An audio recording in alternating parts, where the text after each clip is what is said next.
SDPI की जानिब से बेंगलुरु में अवामी इक़्तिदार कॉन्फ्रेंस का इनेकाद। बड़े पैमाने पर लोगों का हुजूम देखा गया। एसडीपीआई पार्टी के सीनियर लीडरान इस इजलास में मौजूद थे। लोगों के हुजूम से खिताब करते हुए अवामी लीडर ने कहा कि इस मरतबा आने वाले इंतखाबात में एसडीपीआई पार्टी इंतखाबात में हिस्सा लेगी। एसडीपीआई के सीनियर लीडरान इस इजलास में मौजूद थे और आने वाले 2023 के इंतखाबात के ताल्लुक से भी अपने ख्यालात का इजहार किया। आज तक एक एक्सपीरियंस है, हम लोग कुछ नहीं करना है, हमारे लिए दूसरी लोग करेंगे, कांग्रेस करेंगे, जेडीएस करेंगे, दूसरी पॉलिटिकल पार्टी करेंगे। एसडीपीआई ये कह रहा है हमारे लिए किसी पॉलिटिकल पार्टी कुछ नहीं करेंगे, इसलिए हम हमारे ताकत को बढ़ाना है।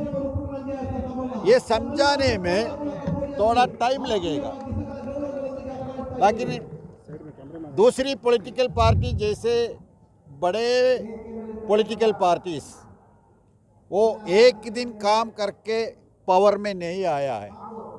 वो लोग काफ़ी साल काम करके नाम चेंज करके पावर में आया है।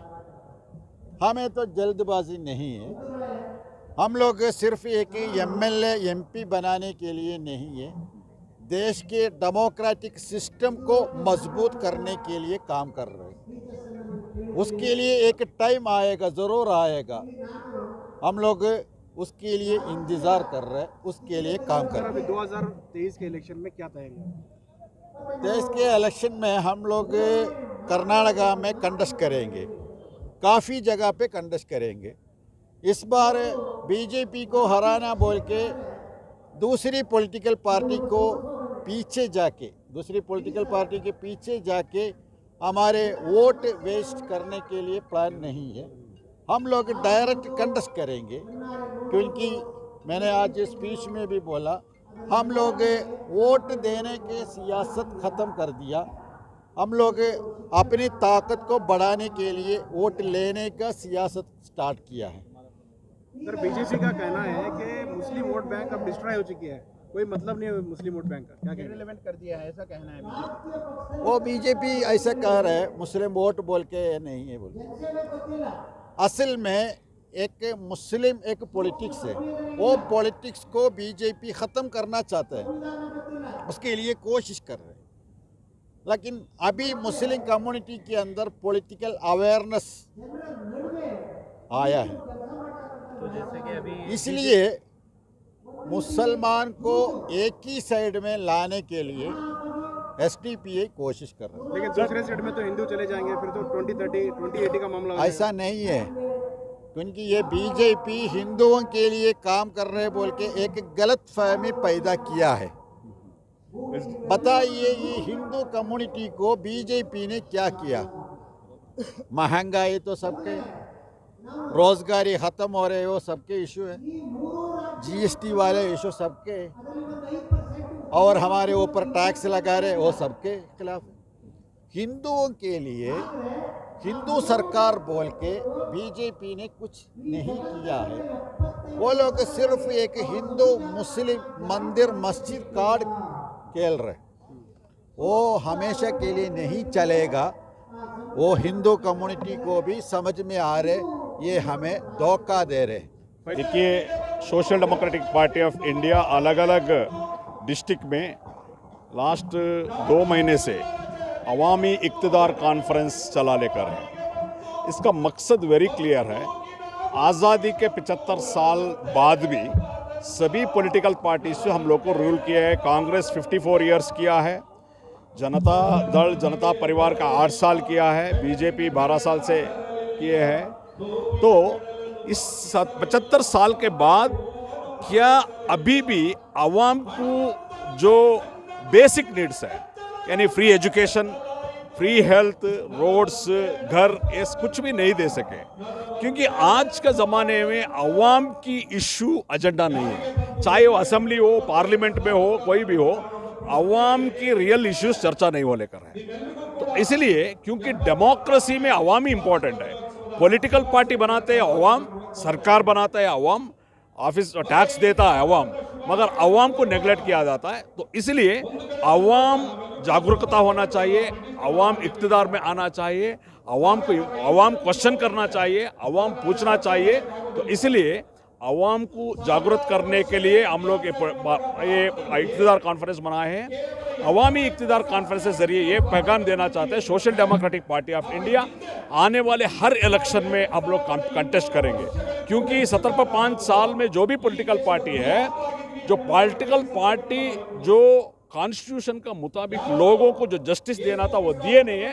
तो इसलिए क्योंकि एक साइड में बीजेपी जुल्म और नाइंसाफ़ी कर ले करे, सेकुलर पार्टी इनको रोकने का कुछ भी मंसूबा नहीं है। जो भी नाइंसाफ़ी होता है इसका खिलाफ जो सेकुलर पार्टी लड़ना था, सेकुलर पार्टी खामोश है। तो इसलिए एसडीपीआई द ओनली अल्टरनेटिव है, ये जो फैसिस्ट ताकतों को फेस कर सकते हैं। तो आने वाले चाहे वो बीबीएमपी हो, असेंबली हो, हम कंटेस्ट करने वाले हैं।